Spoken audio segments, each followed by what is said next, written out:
네, 오늘 설교의 제목은 난 어떻게 살아야 하나입니다. 난 어떻게 살아야 하나.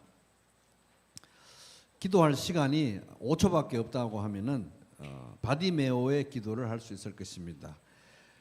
다윗의 자손 예수여 나를 불쌍히 여기소서. 시작.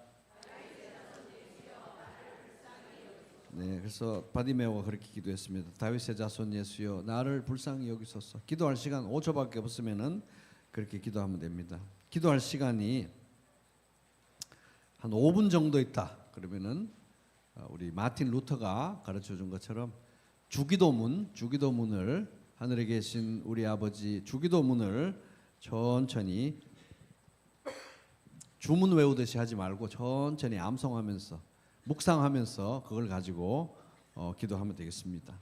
또 시간이 좀 더 남으면 사도신경 또 십계명 이런 걸 가지고 묵상하면서 그것을 나의 기도로 주님께 올려드리면 됩니다. 또 뭐 한 10분 정도 시간이 남는다. 그러면 이제 우리 올해 지난해 우리 에베소서 열심히 또 설교 들었으니까 특별히 바울의 율로게토스 찬송하리로다 하나님 곧 우리 주 예수 그리스도의 아버지께서 우리 이제 3절부터 14절까지 1장 암송한 거 그것을 또 암송하고 암송 못했으면 어떻습니까? 휴대폰 또 꺼내가지고 조금씩 읽어가면서 그걸 이제 기도와 감사로 또 올려드리면 되겠습니다.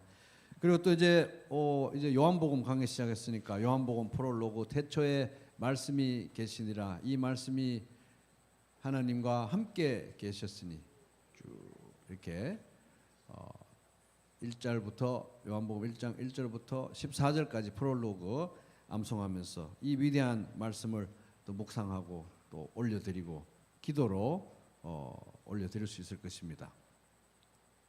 근데 만약 한 30분 정도 시간이 남는다. 한 30분 정도 시간이 남으면은 시편 119편 딱 30분 정도 하기에 좋습니다. 그래서 시편 119편 전체가 아주 구구절절 기도의 말씀이기 때문에 30분 정도 시간이 있으면 시편 119편을 읽고 음미하면서 이걸 이제 나의 기도로 하나님께 올려드리면 좋을 것입니다. 시편 119편은 총 176절로 되어 있습니다.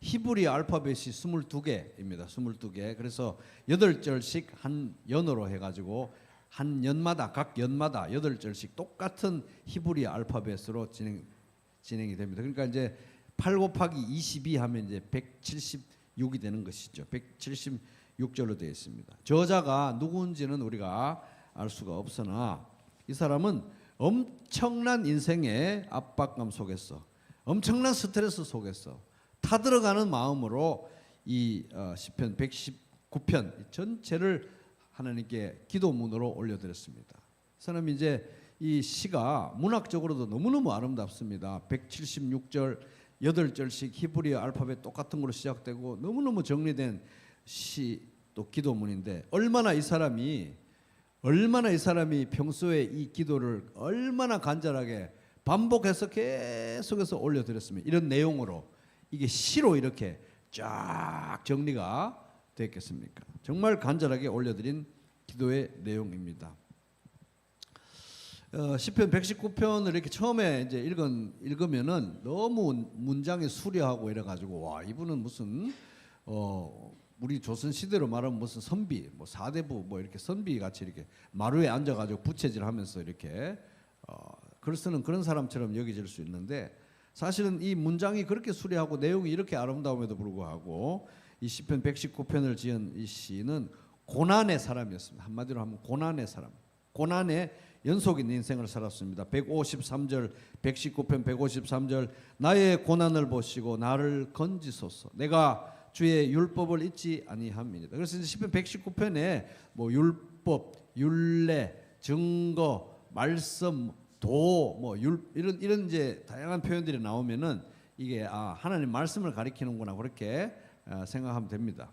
그래서 이제 이 시편 119편의 저자는 험한 세상에서 어떻게든지 하나님을 경외하는 아름다운 인생을 살고 싶었지만은 세상이 그에 대해서 또 특별히 그의 신앙에 대해서 너무 적대적이었습니다.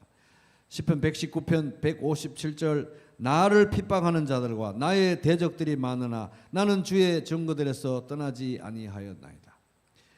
69절 교만한 자들이 거짓을 지어 나를 치려하였사오나 나는 전심으로 주의 법도들을 지키리다.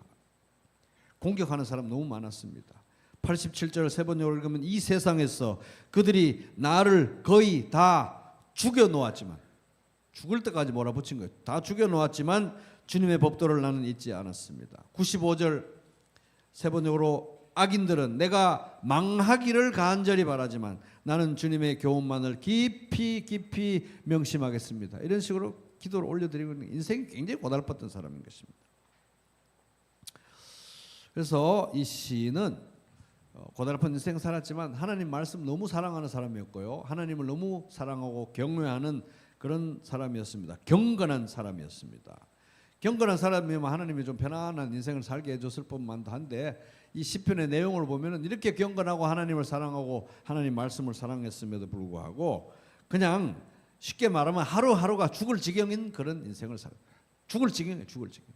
그래서 얼마나 죽을 것 같은 하루하루가 죽을 지경의 인생이었는지 이 시편 119편 총 176절인데 여기에 보면은 살려달라, 살려주세요, 살려주세요라는 기도가 10번이나 나옵니다. 여기 보면.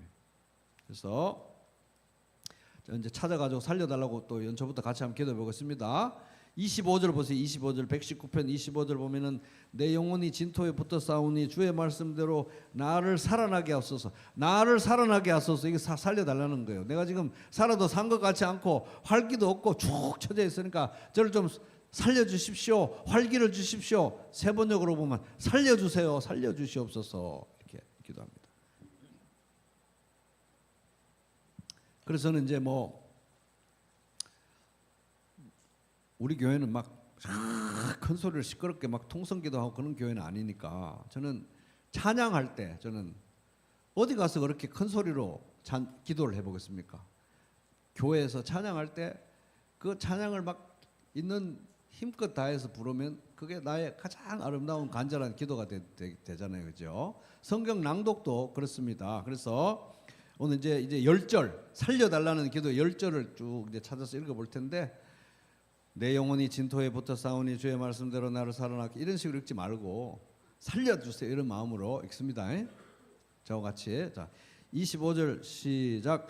내 영혼이 진토에 붙어 싸우니 주의 말씀대로 나를 살아나게 하소서. 살려주시오, 나를 살려달라는. 37절 시작. 내 눈을 돌이켜. 37절 잠깐 37절 찾는데 좀 시간 걸렸죠. 37절 살려달라고 시작. 내 눈을 돌이켜 허탄한 것을 보지 말게 하시고 주의 길에서 나를 살아나게 하소서. 살려달라는 거예요. 40절 또 살려달라는 겁니다. 40절 시작. 내가 주의 법도들을 사모하여 싸우니 주의 의로 나를 살아나게 하소서. 살려주십시오. 88절입니다. 88절 여기 또 살려달라고 기도합니다. 시작. 주의 인자하심을 따라 나를 살아나게 하소서. 그리하시면 주의 입의 교훈들을 내가 지키리이다. 계속 살려달라는 거예요. 죽을 지경인 것입니다. 매일매일이 죽을 지경인 거예요. 107절입니다. 107절 또 살려달라고 합니다. 107절 시작. 나의 고난이 매우 심하오니 여호와여 주의 말씀대로 나를 살아나게 하소서. 또 149절입니다. 149절에도 또 살려달라고 합니다. 같이 읽습니다. 시작. 주의 인자하심을 따라 내 소리를 들으소서. 여호와여 주의 규례를 따라 나를 살리소서. 살려달라. 154절입니다. 154도 살려달라고 합니다. 시작. 주께서 나를 변호하시고 나를 구하사 주의 말씀대로 나를 살리소서. 156절 또 살려달라고 합니다. 같이 시작. 여호와여 주의 긍휼이 많으오니 주의 규례들에 따라 나를 살리소서. 159절도 또 살려달라고 합니다. 159절 159절 시작. 내가 주의 법도들을 사랑함을 보옵소서. 여호와여 주의 인자하심을 따라 나를 살리소서. 175절입니다. 175절 또 살려달라고 합니다. 시작. 내 영혼을 살게 하소서. 그리하시면 주를 찬송하리이다. 주의 규례들이 나를 돕게 하소서. 살려달라고.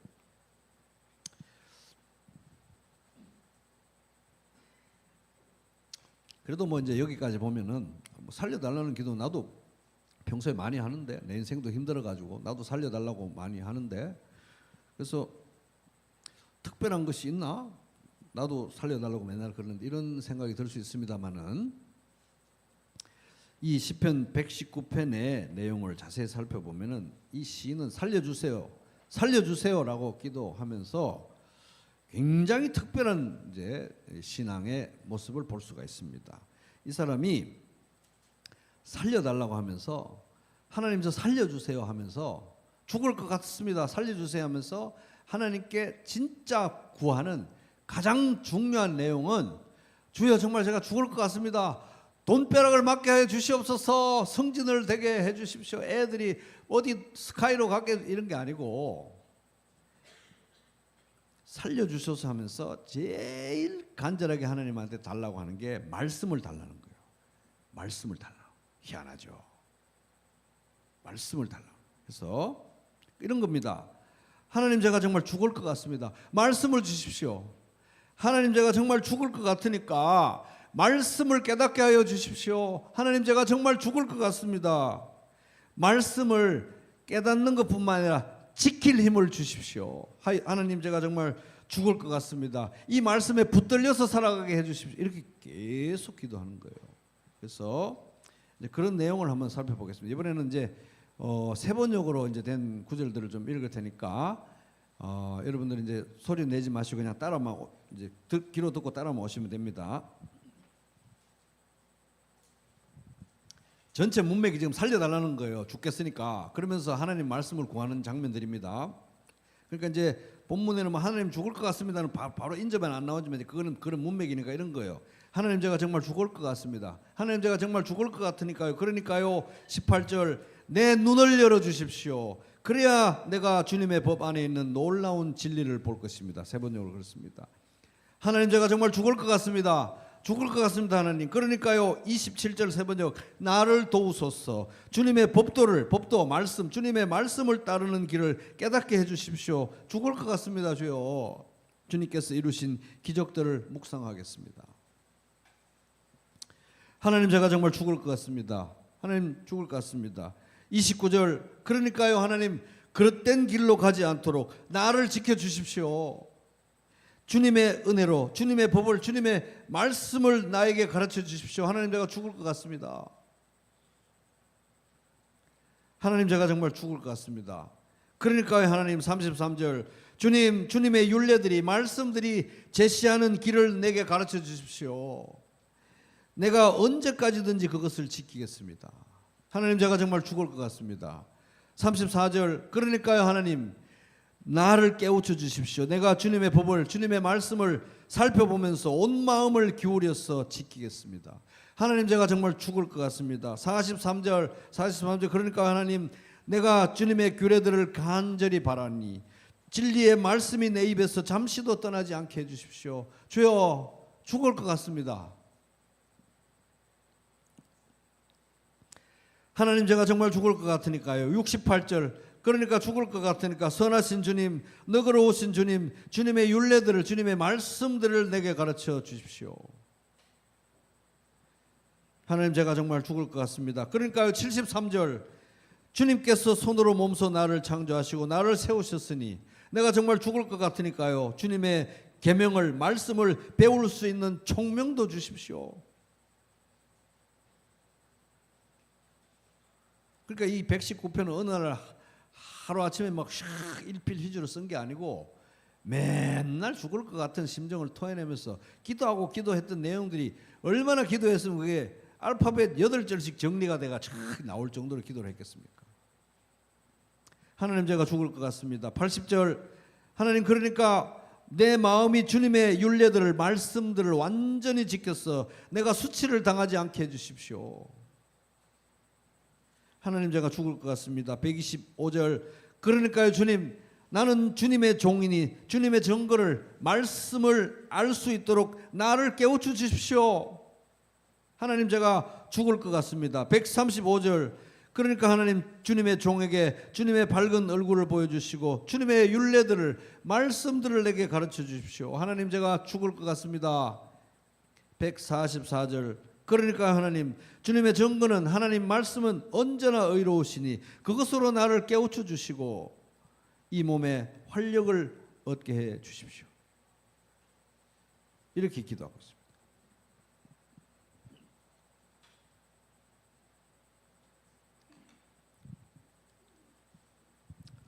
그러니까 여기까지 보면 이 사람이 굉장히 힘든 인생을 살고 막 살려주세요 부르짖는 삶 이렇게 살았는데 특별히 이 시인의 어떤 신앙의 특성을 보면 하나님 말씀을 굉장히 사랑했던 거예요. 하나님 말씀을 너무너무 사랑했습니다.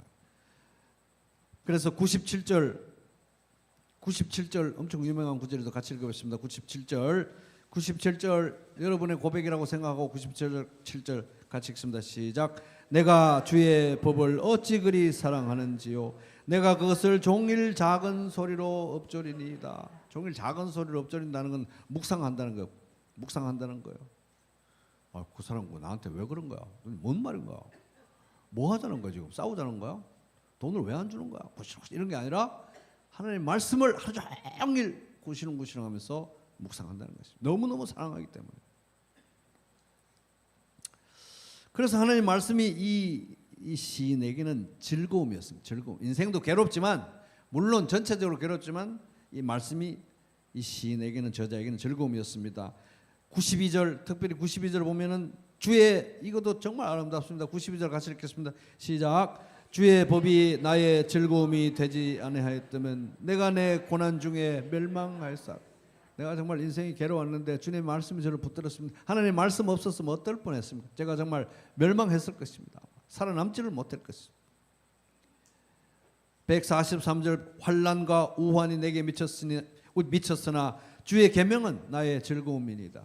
환난과 우환 속에도 주님 말씀이 제 즐거움입니다. 또 24절 주의 증거들은 나의 즐거움이요 나의 충고자이니이다.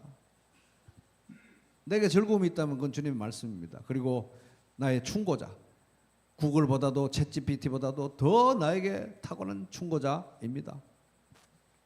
그리고 하나님 말씀은 저에게 노래입니다. 노래. 54절 내가 나그네 된 집에서 이 정처 없이 살아가는 나그네 된 이 집에서 주의 율례들이 주님의 말씀들이 나의 노래가 되었나이다. 하나님 말씀이 노래라는 거예요. 그리고 하나님 제가 어디에서도 어떤 사람에게서도 내가 평안을 얻지 못하는데 내 마음은 평안을 얻지 못하는데 119편 165절 주의 법을 사랑하는 자에게는 큰 평안이 있으니 그들에게 장애물이 없으리이다. 주님의 말씀 안에서 제가 마음에 안정감을 평안을 얻습니다. 그리고 하나님의 인자하심 헤세드 제가 어디 가서 맛보겠습니까? 하나님 말씀 안에서 맛봅니다. 41절 여호와여 주의 말씀대로 주의 인자하심과 주의 구원을 내게 임하게 하소서. 하나님의 헤세드 변하지 않는 사랑 한결같은 사랑 맛보는 말씀이라는 것입니다. 39절 요거는 이제 그럴 수밖에 없는 게 이 성경 자체가 예수 그리스도를 우리에게 계시해 주니까 그렇습니다. 너희가 성경에서 영생을 얻는 줄 생각하고 성경을 상고하거니와 이 성경이 곧 내게 대하여 예수 그리스도에 대하여 증언하는 것이다. 또 시인은 얘기합니다. 캄캄한 인생 속에서 제가 어디로 가야 될지 모르는데 쫙 다 비춰주면 좋겠지만 하나님은 한 걸음 한 걸음 인도하시는데 그래서 105절 너무너무 유명한 구절이죠. 105절 너무너무 유명합니다. 같이 읽겠습니다. 시작. 주의 말씀은 내 발의 등이요 내 길의 빛이니이다. 하이라이트 이 사람이 하나님 말씀 얼마나 사랑하는지 103절 같이 읽습니다. 시작. 주의 말씀의 맛이 내게 어찌 그리 단지요 내 입에 꿀보다 더 단이다. 그래서 여러분 우리 사랑하는 성도들을 위해서 누군가를 위해서 기도할 때 여러분들의 자녀들을 위해서 여러분의 사랑하는 사람들을 위해서 그의 인생에 하나님 이런 신앙을 주십시오. 이런 기적을 베풀어 주십시오. 여러분 기도할 때 제일 중요한 거 정말 내가 기도할 그 사람을 위해서 기도할 시간이 딱 10초 남았다.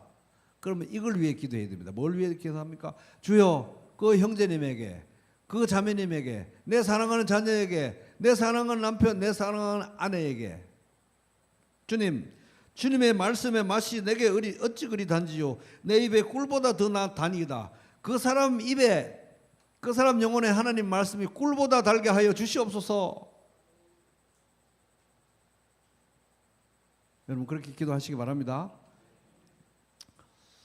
그리고 이 사람은 통 크게 이렇게 기도합니다. 111절 주의 증거들로 주의 말씀으로 내가 영원히 나의 기업을 삼았사오니 이는 내 마음의 즐거움이 됨이니라. 제가 주님 제 인생을 마치면서 이 세상에서 남기고 제가 기업으로 삼을 거, 저의 기업으로 삼을 거 하나님의 말씀입니다. 하나님이 저를 기업으로 삼아 주셨으니까 저도 하나님 말씀을 기업으로 얻고자 합니다. 이 하나님 말씀을 저에게 기업으로 주십시오.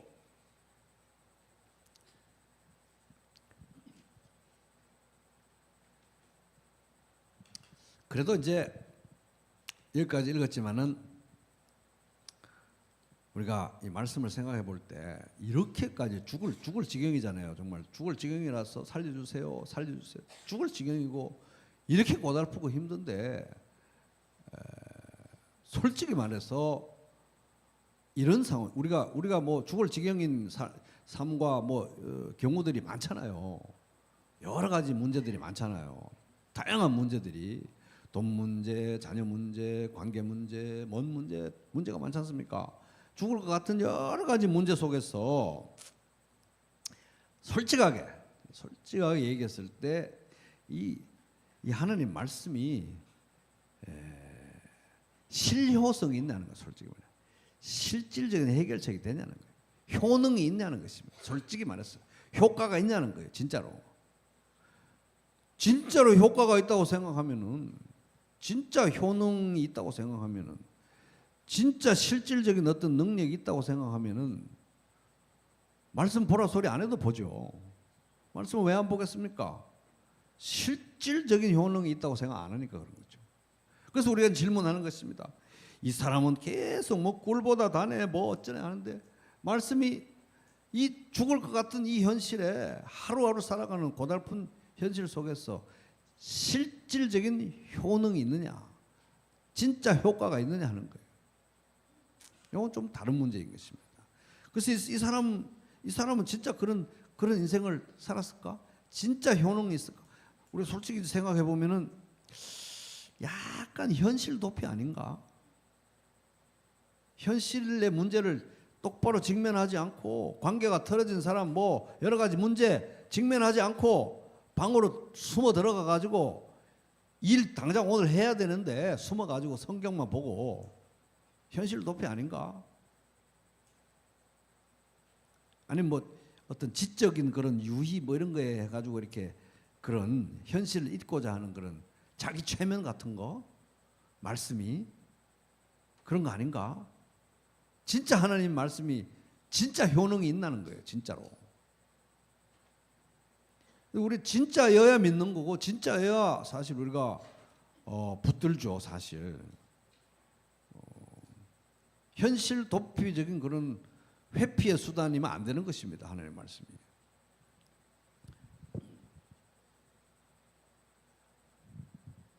진짜 이 하나님 말씀이 현실에 나의 모든 문제에 대해서 진짜 실효성이 있는가, 효능이 있는가? 있다면 그 근거가 뭐냐는 거예요. 근거가 우리가 성경 전체에서 우리가 한번 생각해 볼 때, 저는 에베소서 1장에서 찾을 수 있을 것 같습니다. 우리가 이제 에베소서 1장 암송 많이 하는데 중요하잖아요. 1장 11절 모든 일을 그의 뜻에 결정대로 일하시는 예 계획을 따라 우리가 예정을 입어 그 안에서 기업이 되었으니 이는 그리스도 안에서 먼저 소망을 가진 우리가 그의 영광의 찬송이 되게 하려 하십니다. 여기서 답을 찾을 수 있다고 봅니다. 자, 하나님의 말씀은 이 성경에는 하나님의 뜻과 계획과 결정과 생각과 마음이 계시되어 있습니다. 나타나 있습니다. 그런데 방금 이 말씀 보니까 모든 일을 그의 뜻의 결정대로 일하시는 이의 계획을 따라.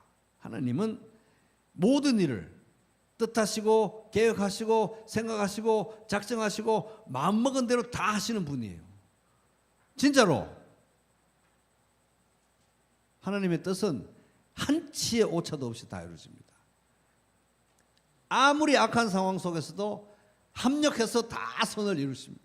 하나님 작정하신 대로 가게 되어 있습니다. 그것이 진짜라는 것이 어디서 나타났습니까? 예수 그리스도의 십자가와 부활을 통해서 나타났습니다. 그리고 기어이 하나님께서는 예수 그리스도 안에서 모든 만물을 다 통일시키고 정렬시키고 정돈하시겠다는 뜻을 이루고야 마셨고 십자가와 부활을 통해서 장차 다시 오심을 통해서 완성하실 줄로 믿습니다. 하나님은 그런 분이라는 거예요. 그런데 그분의 뜻과 계획과 생각과 작정하신 모든 바가 성경에 나오잖아요. 말씀에 나타나 있다는 거예요. 그러니까 말씀은 이루어진다는 거예요. 진짜라는 거예요. 한치의 오차도 없이 성경에 이루어진 계시된 내용들은 다 이루어질 것입니다. 예수 그리스도의 십자가를 부정할 수 있고 예수 그리스도의 부활을 부정할 수 있고 성령에 오신 것을 부정할 수 있고 예수님의 다시 오심을 부정할 수 있고 하나님 나라를 부정할 수 있다면 성경의 영털이라고 말해도 좋습니다. 그런데 하나님은 모든 일을 그의 뜻의 결정대로 일하시는 분이시기 때문에 한치의 그 모든 것들이 나타난 이 성경에 기록된 모든 내용들은 한치의 오차도 없이 다 그대로 이루어질 것입니다. 그러니까 말씀이 진리고 말씀을 사랑할 가치가 있는 것이고 말씀대로 사는 것이 가장 안전한 방법인 것입니다. 그러니까 이 사람은 그걸 알았으니까 말씀을 붙드는 것은 실질적인 효능이 있다. 그러니까 말씀을 이렇게 사랑했던 것입니다. 이 사람의 신앙은 현실 도피적인 것도 아니고 어떤 지적 유희도 아니고 그런 거 아니었습니다. 진짜였습니다. 진짜.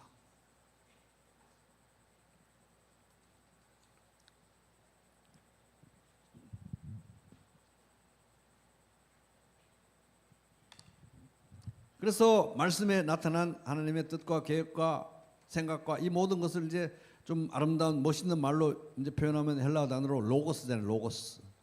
하나님의 로고스의 결정판이 바로 예수 그리스도 아닙니까? 그러니까 예수님이 이 성경은 곧 예수 그리스도를 계시하는 것이고 예수 그리스도는 하나님 아버지를 계시하기 위해서 이 땅에 오셨고 그러니까 예수님이 이 성경에서 계시된 예수님이 자기 자신을 가리켜서 내가 곧 길이요 진리요 생명이니 나로 말미암지 않고는 아버지께로 올 자가 없다. 그래서 이 하나님의 말씀은 이 시편 119편 저자에게는 실질이었습니다. 실질. 그래서 하루하루 견디기 힘든 그런 인생이었지만 길을 몰라서 방황하고 어디로 가야 될지 모를 때 하나님의 말씀이 길이 되었습니다. 믿을 사람이 없어요. 아무도 못 믿겠어요. 나 자신도 못 믿겠어요. 그때 하나님 말씀이 진리가 되었습니다. 사는데 사는 것 같지 않아요. 그때 하나님 말씀이 생명이 되었던 것입니다. 현실 회피가 아니고 진짜 그랬던 것입니다. 왜? 하나님은 모든 일을 그의 뜻의 결정대로 일하시는 분이시고 그것이 그리스도의 십자가와 부활로 완전히 확정되었기 때문에 그런 것입니다. 그러니까 이분은 아직 예수님 오시기 전에 훨씬 전에 구약시대에 이걸 믿었다면 우리는 예수님의 길이요 진리요 생명이신 예수님이 이 땅에 성육신 하셔서 십자가 죽으시고 3일 만에 부활한 것이 확실히 우리가 봤기 때문에 이분이 그랬다면 우리도 그렇게 할 수 있는 것이죠.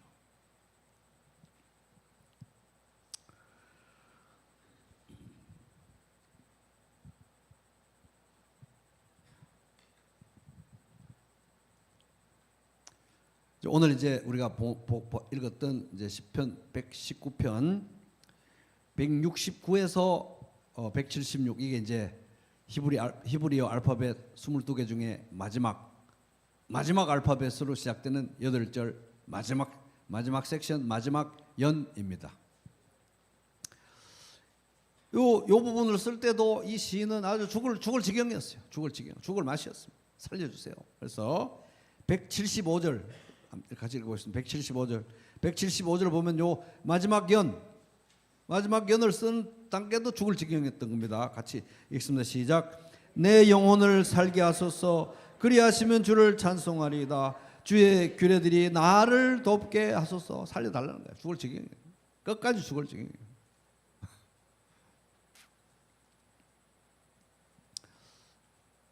죽을 지경인데 또 자기 자신의 영혼을 보니까 이렇게 지금까지 176절이나 되는 이런 이 수려한 이 시를 쫙 써왔지만 이런 멋진 시를 하나님 말씀에 대해서 쫙 써왔지만 이 마지막 부분에 가서 자기를 보니까 살려주세요. 죽을 지경이고 그렇게 부르짖는 자기 자신의 모습을 이렇게 보니까 자기가 어떤 모습으로 자기가 비춰졌냐 하면은 길 잃고 방황하는 양과 같은 모습으로 자기가 초라하다는 걸 인식을 하게 됐어요. 그래서 이 시의 제일 마지막 절이 무슨 아주 위대하게 피날레를 장식하는 게 아니라 아주 초라하게 끝납니다. 176절 한번 읽어보겠습니다. 시작. 시작. 이런 양과 같이 내가 방황하오니 주의 종을 찾으소서. 내가 주의 계명들을 잊지 아니함이니이다. 지금 이 상황은 죽을 지경이고 자기가 마음이 너무 불안하고 두려워요. 그러니까 오늘 아침에 눈을 떠서 살아가야 되는데 당장 하루를 살아야 되는데 주님의 병사로서 하나님의 전신갑주를 입고 살아야 되는데 이미 마음은 두렵고 겁이 나서 혼비백산 어디 가고 없어요.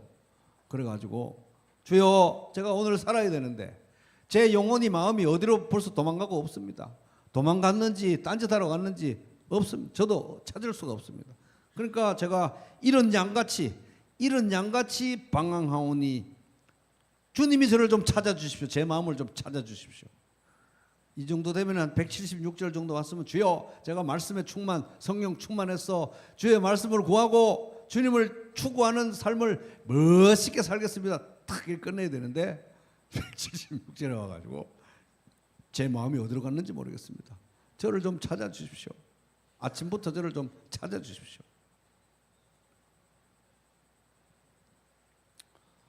그래서 이제 남은 시간은 빠르게 이 부분에서 이런 상황, 이 죽을 것 같은 상황, 자기 자신이 길 잃은 양과 같아서 어디 있는지 몰라가지고 하나님 나를 찾아주셔야만 되는 상황. 그래서 이게 이제 제가 이제 평소에 하는 말도 하면 이제 이런 것 같아요. 나 어떻게 해 이제? 나 어떻게 해야 돼? 나 어떻게 살아야 돼? 이런 상황인 거예요. 나 지금 어떻게 해야 돼? 이런 상황인데 요거를 설교 제목으로 그대로 하려니까 좀 그런 것 같아가 제가 이제 약간 표준말로 난 어떻게 살아야 하나 이렇게 이제 설교 제목을 잡았습니다만은 지금 이 상황이 딱 그 상황이에요. 나 어떻게 해야 돼? 여러분 그런 말 할 때 그런 말씀 얘기하실 때 있죠? 나 이제 어떻게 해야 돼? 이런 상황에서 하나님의 말씀에 대해서 꼭 기억해야 될 세 가지를 빠르게 정리해 보겠습니다. 오늘 본문에서 나 어떻게 해야 돼? 첫째는 말씀의 필요성입니다. 169절 시작. 여호와여 나의 부르짖음이 주의 앞에 이르게 하시고 주의 말씀대로 나를 깨닫게 하소서.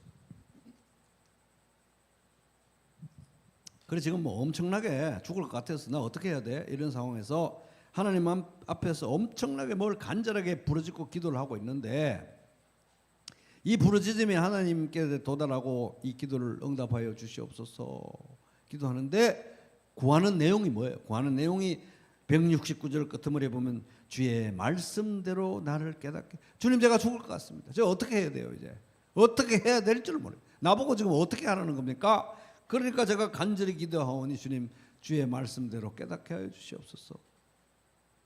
이 사람은 적어도 하나님 말씀이 필요하다는 알았어요. 그래서 내가 죽을 것 같아. 나 어떻게 해야 돼요? 이럴 때 다른 거 다 해보고 뺑 돌아가지고 그럼 주의 말씀이나 좀 줘보시던가요? 이게 아니고 나 지금 어떻게 해요? 이럴 때는 내가 주님의 말씀이 제일 필요하구나. 주여 간절히 기도하니 주님의 말씀을 저를 깨닫게 해주십시오. 말씀의 필요성을 아는 것입니다. 여러분 나 어떻게 해야 돼? 이런 상황에서 하나님 말씀이 필요하다는 거 꼭 기억하시기 바랍니다. 자 170절 시작. 나의 간구가 주의 앞에 이르게 하시고 주의 말씀대로 나를 건지소서. 여기도 보면 너무 죽을 것 같아서 나 어떻게 해야 돼 지금? 저 어떻게 하라는 겁니까 지금? 이런 상황인데 간절히 기도하오니 주여 이 기도가 주님께 올라가고 저를 제 기도에 응답하여 주시옵소서. 제가 구하는 것은 돈벼락을 맞게 하여 주시옵소서 이런 게 아니고 여기 보면은 뭡니까? 주의 말씀대로 나를 말씀을 달라는 거예요. 말씀대로 해달라는 거예요. 말씀대로. 이 시인은 알았던 거예요. 하나님이 나를 도우신다면 말씀대로 하실 것이다. 왜? 그렇게 하라고 그걸 미리 알라고 말씀을 주신 거니까. 하나님이 나를 도우신다면 말씀대로 하실 것이고 하나님이 나를 그대로 계속 환난 중에 두실 거라면 말씀대로 하실 것이고 뭘 하셔도 말씀대로 하실 것이다. 그걸 미리 알라고 말씀을 주셨으니까 말씀대로 저를 살려주시옵소서. 말씀이 얼마나 필요한지 아는 거예요. 죽을 지경일 때. 여러분 죽을 지경일 때나 어떻게 해야 할 때 어떻게 할 때 제일 필요한 게 하나님 말씀이라는 거 여러분 기억하시기 바랍니다. 건지소서. 이거는 뭐 이제 어떤 상황에서 건져내 주세요. 이 괴로운 인간들 속에서 건져내 주세요. 상황 속에서 건져내 주세요. 이것도 되지만은 어떨 때는요. 이 상황이 외부적인 걸 때는 또 좀 더 쉬울 수가 있어요. 건져내 주세요. 근데 어떨 때는 나 자신으로부터 건져내 주셔야 돼요. 왜냐하면 어떨 때는 우리 마음이 너무 약하고 악하고 막 이래가 부패하고 이래가지고 이 내 마음이 나 자신을 가두고 열쇠를 그냥 안에서 잠궈버리는 그런 상황이 있을 수가 있어요. 그잖아요.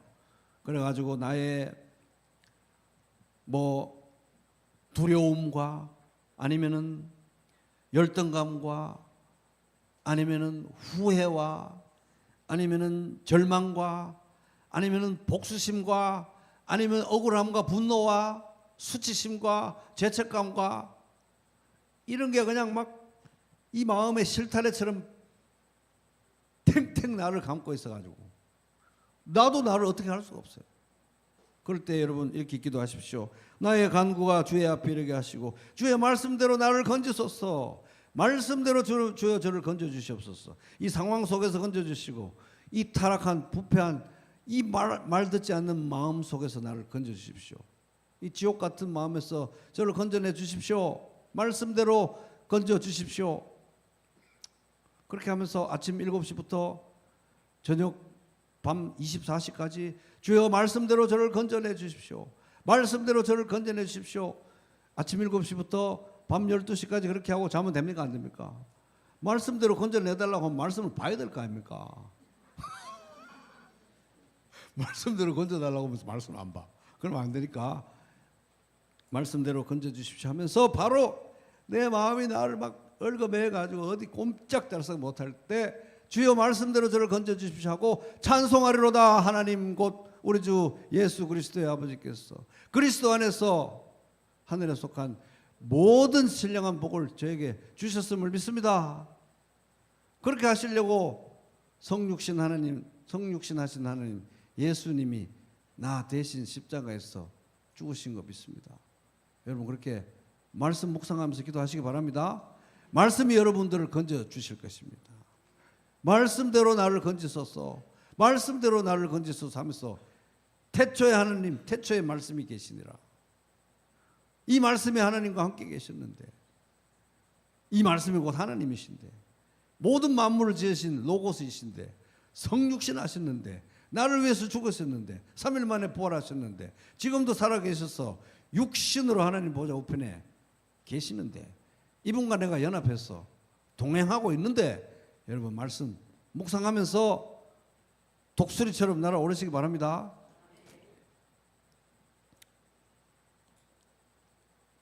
이제 두 번째로 기억해야 될 것은 나 어쩌야 돼? 이런 상황에서 죽을 것 같은 상황에서 기억해야 되는 건 말씀이 주는 즐거움입니다.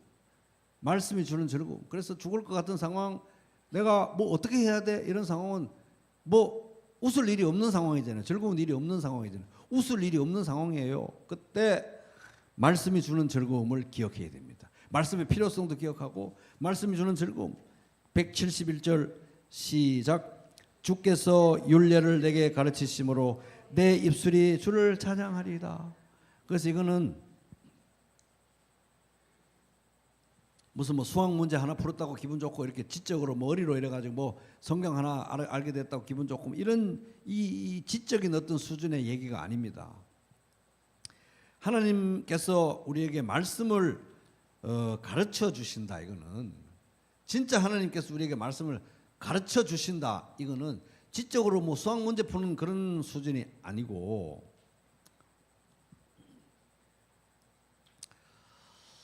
자, 잘 들어보세요. 하나님의 말씀은 하나님이 어떤 분이라는 것을 계시하고 있는 거 맞죠? 하나님은 전능하신 분, 사랑이 많으신 분, 용서하시는 분, 모든 일을 그의 뜻의 결정대로 일하시는 분, 이런 거 계시하는 거 맞죠? 근데 하나님은 그렇게 나는 이런 하나님이야 라고 계시해 놓고 그렇게 말만 해놓고 행하지 않는 분은 아니잖아요. 행하시는 분이잖아요. 반드시 모든 일을 그의 뜻의 결정대로 일하시는 분이시잖아요. 그죠? 행하시는 분이에요. 그래서 하나님은 사랑이시니까 사랑의 결정판으로 예수 그리스도 독생하신 하나님, 성육신 하신 하나님 예수 그리스도가 오신 것입니다. 행하시는 거예요. 그래서 말씀을 알게 해주신다, 말씀을 깨닫게 해주신다. 이거는 하나님이 어떤 분이라는 걸 경험하게 해주시는 거예요.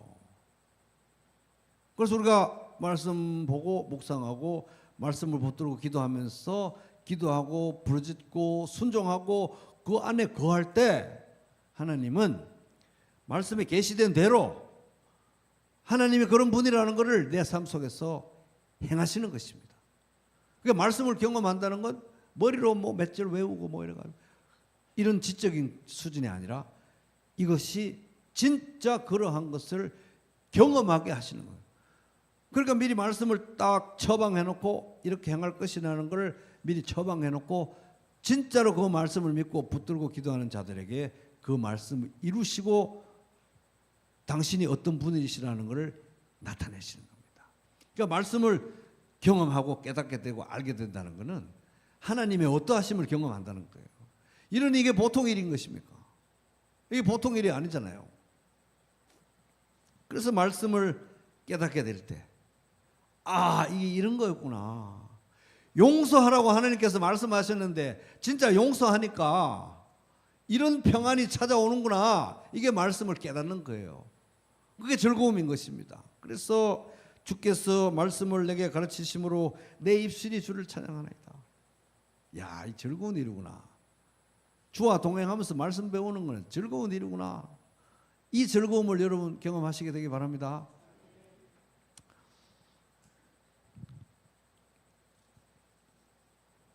그래서 시편 34편 8절 너희는 여호와의 선하심을 맛보아 알자. 맛보아 알자. 그래서 이 말씀으로 하나님 배워가는 거, 말씀 배워가는 건 맛보아 아는 것이고 손으로 만질 듯이 경험하는 것입니다.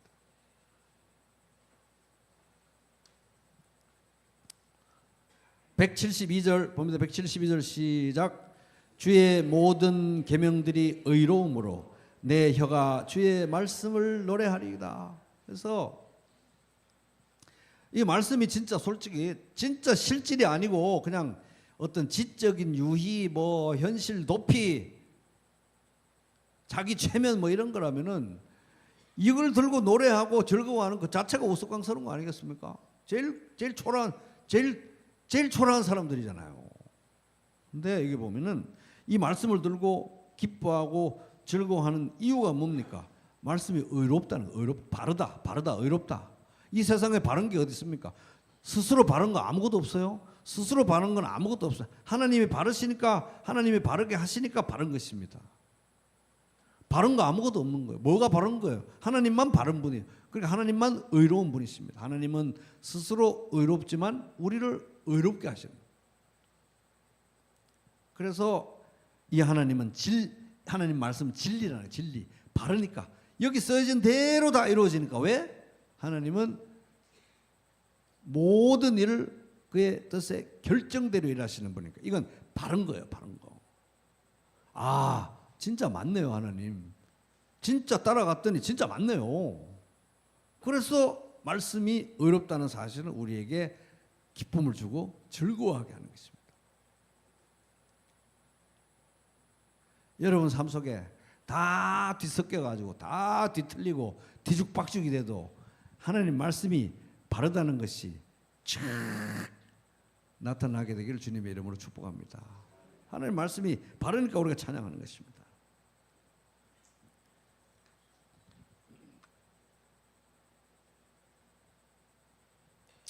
그 다음에 세 번째 우리가 기억해야 될 것은 말씀이 주는 안도감입니다. 안도감. 자, 173절 같이 읽습니다. 시작. 내가 주의 법도들을 택하여 싸우니 주의 손이 항상 나의 도움이 되게 하소서. 세 번역으로 읽으면 내가 주님의 법도를 택하여 싸우니 주님께서 손수 나를 돕는 분이 되어 주십시오. 이거는 뭡니까? 우리 거기 요즘 뭐 유튜브나 아니면 옛날에 뭐 경험해 봤을 수도 있고 아기들 진짜 순수한 아기들 이렇게 장롱 같은데 뭐 이렇게 올라가 이렇게 책상 같은데 이렇게 올라가 있다가 아빠가 뛰어 이러면 뛰잖아요. 애들 진짜 아빠가 받아줄 줄 아니까.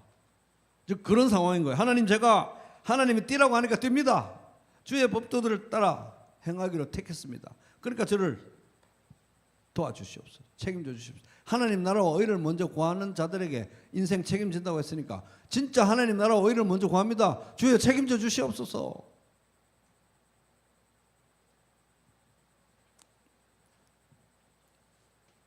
하나님 말씀 붙들면 안도감이 있습니다. 왜? 하나님은 우리한테 거짓말하는 분이 아니거든요. 진짜 말씀하신 대로 하시는 분이거든요. 여러분 오늘부터 나가서 내 삶의 모든 순간에서 하나님 나라와 의를 먼저 구해 보십시오. 하나님 여러분의 인생을 책임지시나 안 지시나. 하나님 말씀이 주는 안도감은 다른 어떤 것이 주는 안도감과도 비교할 수 없습니다. 그러니까 사도 바울도 이렇게 말했습니다. 이로 말미암아 내가 또 이 고난을 받을 때 부끄러워하지 않는 이유는 내가 믿는 자를 내가 알고 또한 내가 의탁한 것을 그날까지 그가 능히 지키실 줄을 확신합니다. 그래서 디모데후서 1장 12절. 그러니까 사도 바울은 내가 이 부르심의 이 소명을 따라가는 이 길에서 하나님이 주신 이 소명 하신 일을 마치기 전까지는 나는 죽고 싶어도 못 죽어. 왜? 하나님 지키실 거니까. 여기 있는 우리 부평교회 성도님들 모두 다 하나님께 종류는 다르지만 다 아주 소중한 소명을 받은 줄로 믿습니다. 여러분 그걸 이루기 전에는 죽고 싶어도 못 죽습니다.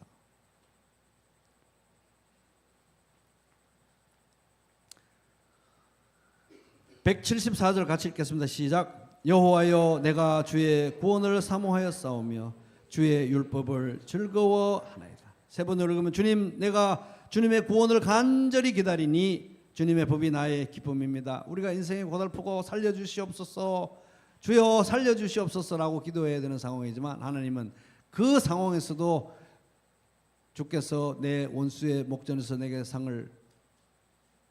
잔치상을 베푸셨으니 주님께서 내 머리에 기름을 부으시고 귀빈 대접을 해주시고 그러니까 내 잔이 넘칩니다. 우리를 불러서 쉬게 하시고 회복되게 하시고 귀빈 대접하시고 순간순간 기쁨을 주시는 하나님이신 것입니다. 이게 바로 말씀이 주는 안도감인 것입니다.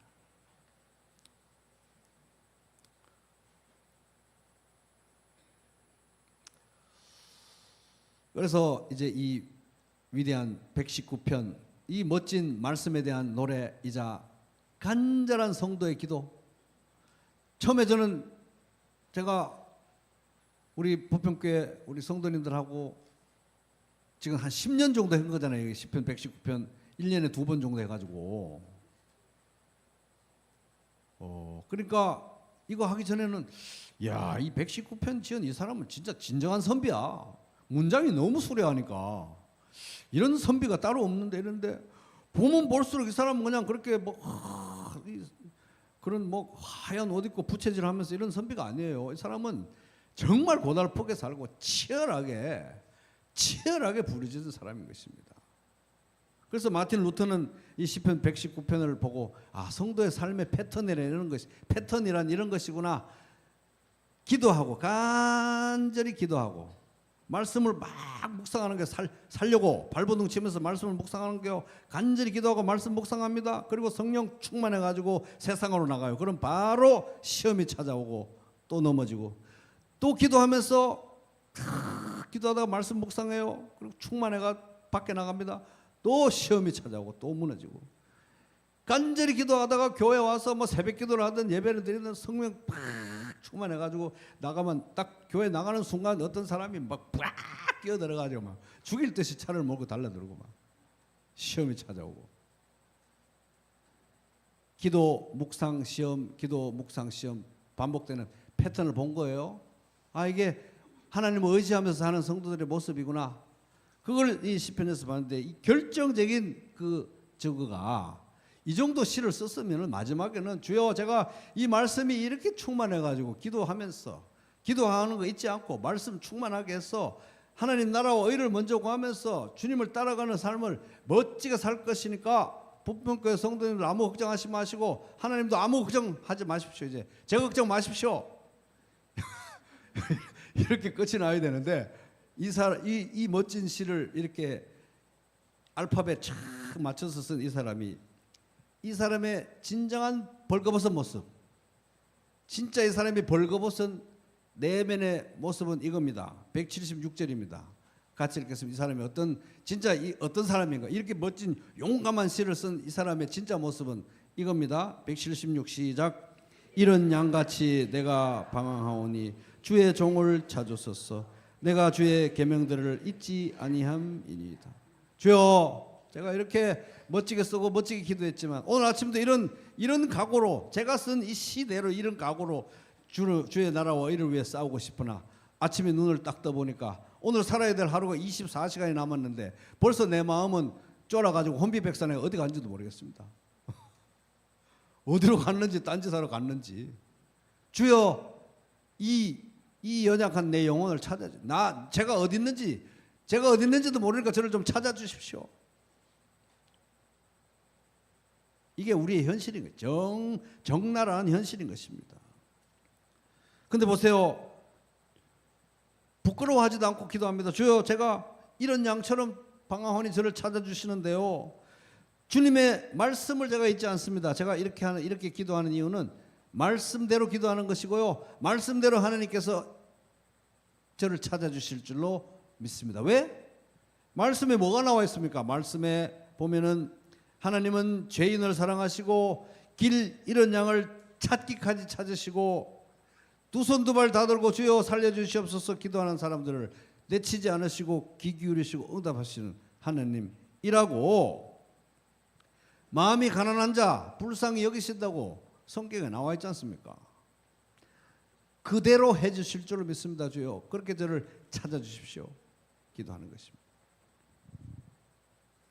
주의 성령이 내게 임하셨으니 이는 가난한 자에게 복음을 전하게 하시려고 내게 기름을 부으시고 나를 보내사 포로된 자에게 자유를 눈먼 자에게 다시 보게 함을 눌린 자를 자유롭게 하고 주의 은혜의 해를 전파하게 하려 하십니다. 예수님이 누가복음 4장 18, 19절에서 말씀하셨습니다. 주님 말씀하셨으니까 아침부터 주님 저는 포로된 자입니다. 저에게 자유를 주시옵소서. 말씀으로 저를 찾아주시옵소서.